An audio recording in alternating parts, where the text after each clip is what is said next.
Elizabeth Milner. Kasama natin ngayon si Reyna Elizabeth, kagagaling lang niya sa korte. Nandoon siya buong araw hanggang ngayon. Elizabeth, ang saya kitang makita. Kailangan kong simulan dito. Pwede mong ilarawan kung paano lumitaw si Sean Combs at itsura niya, pero gusto ko ring malaman kung ano ang naramdaman sa korte nitong nakaraang oras. Binabasa namin ito at naririnig ang sinasabi ng mga anak niya at abogado, si Nicole Westmoreland, na umiiyak sila. Hindi ko rin alam kung sapat na yon para mailarawan ang nararamdaman sa korte. Pwede mo bang ipaliwanag? Oo, syempre, Jessie. Pagpasok ni Sean Combs sa korte kanina, iniisip namin kung ano ang magiging tono. Papasok ba siya at kumpiyansa ang dating? Mukhang ganun nga ngayon, naka-civilian clothes siya, hindi naka-uniforme. Wala siyang suot na Manila Detention Center jumpsuit, tan na sweater, puting undershirt at maitim na pantalon ang suot niya, natatakpan lahat ng tattoo. Kumaway siya sa pamilya niya at nagdasal gamit ang mga kamay niya. Napansin ko rin at naisulat ko sa notes ko kasi hindi kami pinapayagang gumamit ng electronic devices kapag nasa courtroom kami. Napansin ko kung gaano siya ka-nervyos habang papasok at iniisip ko lang ano ang nararamdaman niya sa sitwasyong iyon. Haharap siya sa hatol na maaring pabor o hindi sa kanya. Sa tingin ko, maraming tao ang talagang nag-aabang kung ano ang magiging hatol sa huli. Pero makikita mo na parang pasan niya ang bigat ng mundo. Sa palagay ko, Jessie, noong may nagsalitang abogado bago dumating si Nicole Westmoreland, si Jason Driscoll iyon na tumutok sa ilang legal na argumento. Pero talagang nagulat ako, sa totoo lang, na makita si Nicole Westmoreland na naging emosyonal ng sobra sa hatol na ito. Alam mo yun, nagsimula talaga ito nang magsalita siya tungkol sa revolt, television, at mga nagawa ni Sean Combs. Sa tingin ko, ginagamit ito ng depensa para kumbinsihin o palambutin ang iba. Hindi lang ang hukom, kundi pati na rin ang publiko pagdating sa kanyang pagtubos o pagbabago. Sa usaping ayaw na ng mga tao pag-usapan ng kasong ito, ang paglilitis o mga paratang, higit pa ron talaga. Pag-usapan na lang ang nagawa at naitulong niya sa komunidad, lalo na sa black na komunidad. Kaya naging emotional si Nicole Westmoreland habang ikinuwento kung paano siya tumulong ng matagal sa kanyang komunidad. Kung paano niya pinutol ang sistematikong rasismo, nagbukas ng 3 charter schools sa mahihirap na lugar, nagbigay ng trabaho at oportunidad sa libu-libong tao sa inner city. Iba-iba ang kanyang mga kumpanya at naging inspirasyon siya sa mga sumunod na henerasyon. Noon, pinag-uusapan ang bumoto o mamatay. Pagkatapos, naging mas personal ang usapan ni Nicole Westmoreland, tinalakay niya ang mga interes niya at ang matindi niyang malasakit sa mass incarceration. Pumunta siya sa event 8 taon na ang nakaraan at ang tagapagsalita roon ang naging kliyente niya makalipas ang ilang taon. Yun ay si Sean Diddy Combs na nagsabing, "Makinig kayo lahat.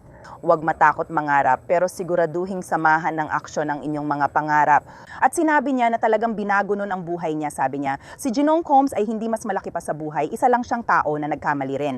Sa tingin ko, dito talaga nagsimula ang pagluha ng magsalita ang mga bata sa entablado ngayon. Hindi ito sitwasyon na minadali silang dalhin sa korte at binigyan ng pagkakataon isa-isa. Talagang isa lang itong simple at kaswal na paraan. Pumunta silang 6 sa entablado at nagsama maliban sa ika-7 bata. Si Baby Love, 2 taong gulang, ay hindi ko nakita sa korte o saan man, pero nakita ko ang nanay niyang si Dana Tran sa loob. Pumila ang mga bata sa entablado malapit sa kahon ng hurado. Si Quincy Brown ang unang nagsalita. Mahalagang banggitin na ang tunay niyang ama ay si Albie Shura na naging karelasyon ni Kim Porter. Magkasama sila noon, pero inampon ni Sean Combs si Quincy nung bata pa siya. At nagkaroon din ng usapan noon tungkol sa relasyon ni Quincy Brown at ng kanyang tunay na ama. Tungkol sa sinabi niya sa sentencing, sinabi niyang siya ang aming ama. Sa harap namin, kita namin na nagbago siya. Linggo-linggo, kitang-kita naming nagbabago siya. Hindi nagagawa ng anumang sisira sa kalayaan niya ang aming ama ngayon. Nagsalita sina Justin at Christian Combs, pero si Jessie Combs ang pinakatumatak. Nagsimulang tumaas ulit ang emosyon kung saan agad siyang napaiyak at naiisip ko lang kung gaano kasakit yon. Para magsalita hindi lang sa hukom, kundi pati na rin sa iyong ama at sa maraming tao sa media na gustong marinig ang sasabihin ng mga anak. Kasi kahit nakita namin sila sa loob ng korte, Jessie, kahit nakita na namin sila sa mga pagkakataon, sa kantina at iba pang mga lugar, ito ang unang beses. Talagang naririnig na natin silang magsalita tungkol sa kung paano naapektuhan ng buhay nila dahil kay Sean Combs. Alam mo yung mga paratang at ginawa niya, lahat ng iyon. Sinabi nila agad, hindi nila pinapawalang sala ang mga mali niya at hindi nagbibigay dahilan, pero kailangan pa rin nila siya. Ikinuwento ni Jessie Combs kung paano niya nawala ang inang si Kim Porter noong bata pa siya at ipinangako ni Sean Combs na lagi siyang poprotektahan. Pagkatapos ay nagsalita si Chance Combs at sinabi niya na kami ay mga anak na babae lang na kailangan ng aming ama kapag kami ay nagsasalita. Malinaw ang isip niya ngayon, mas matiisin, maalalahanin at nais maging mas mabuting tao at ama. Pinapalaki niya ang aming 2 taong gulang na kapatid na babae mula sa kulungan at nakikita ko ang mga sulyap ng aming ama habang ginagawa niya iyon, sabi niya. Karapat dapat ang aming kapatid na babae at ang kapatid na iyon na 2 taong gulang ay karapat dapat sa pagmamahal. Ama na naroon para turuan siyang magbisikleta at takpan ng kumot tuwing gabi bago matulog. Gusto ito ng lahat ng bata mula sa magulang, hindi ba? Sumunod nagsalita si Delilah Combs matapos si Chance. Sabi niya natatakot tayong mawalan ng nanay at tatay sa buhay natin. Sabi niya, ito ang mga panahong di nababalik. Sabi niya, alam ko na masakit ang mga nawalang taon dahil nawala ang nanay natin at marami na silang nawala. Kaya sa totoo lang, iyon ang panahon na nakita naming lahat na medyo naging emosyonal ang bawat isa. Pagdating sa mga tao sa panig ng nasasakdal, si Sean Combs mismo. Sa palagay ko, iyon ang sandaling nakita namin siya sa korte sa mesa ng depensa na lumingon at tumingin sa kanyang mga anak. Hirap siyang manatiling seryoso dahil sobrang emosyonal niya na naiintindihan ko naman. Isa siyang ama ng maraming anak na dumaan sa maraming pagsubok kaya naging emosyonal ang lahat. Jessie, maraming luha sa gallery lalo na sa panig at kay Sean Combs mismo. Sobrang emosyonal siya habang nagsalita ang mga anak niya.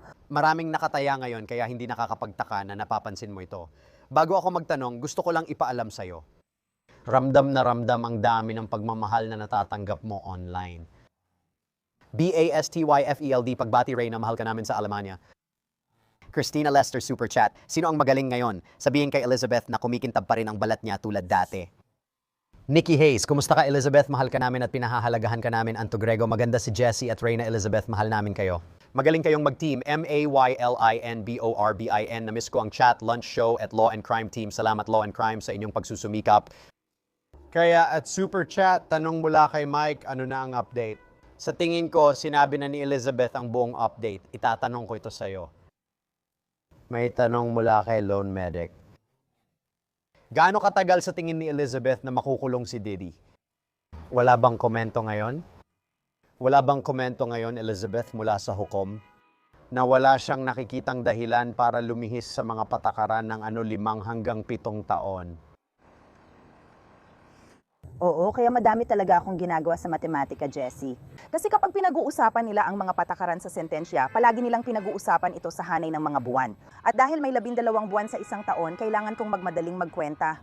Kaya ang batayan ng hukom at rekomendasyon ng pre-sentence report ay 70 hanggang 87 buwan. Ayon sa aking tantiya, mga 6 o 7 taon dahil wala akong calculator sa korte.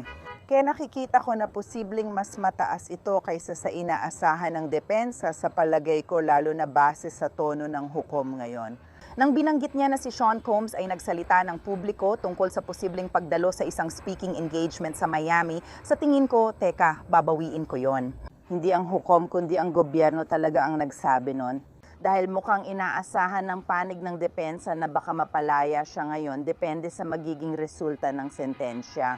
At kaya naman pagdating sa personal kong opinyon, hindi ko iniisip na magiging maluwag ang desisyon ng hukom ngayon at hindi ko rin alam kung makakaapekto talaga ang pahayag ng biktima.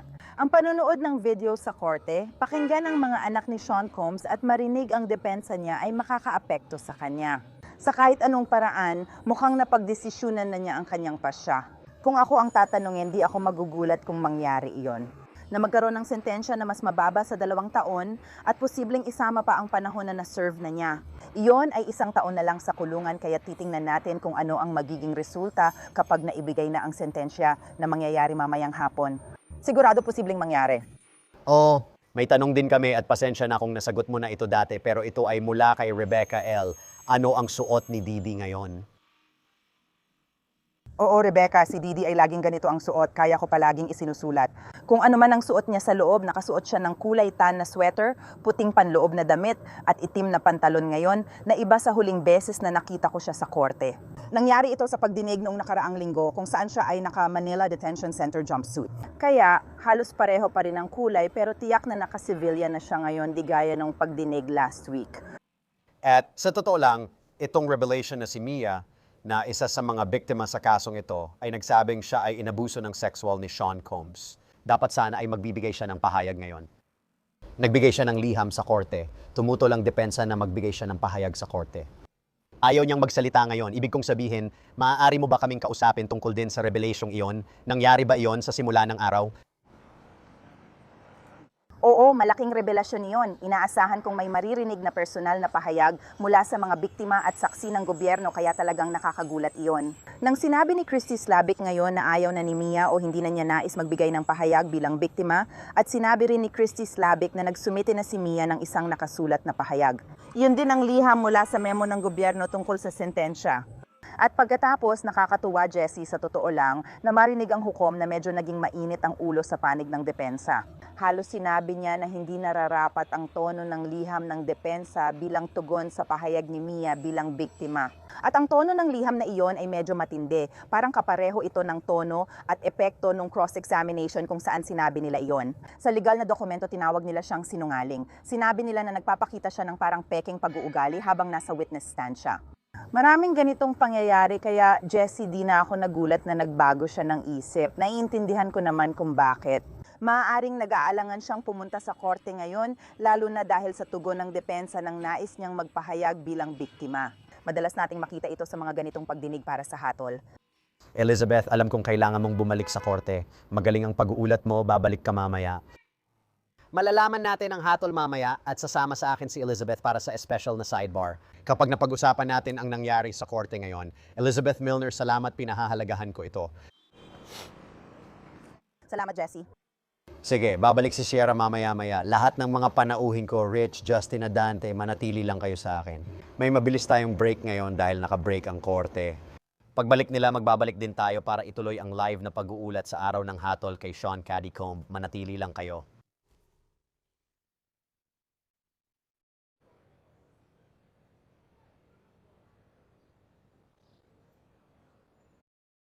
Oh,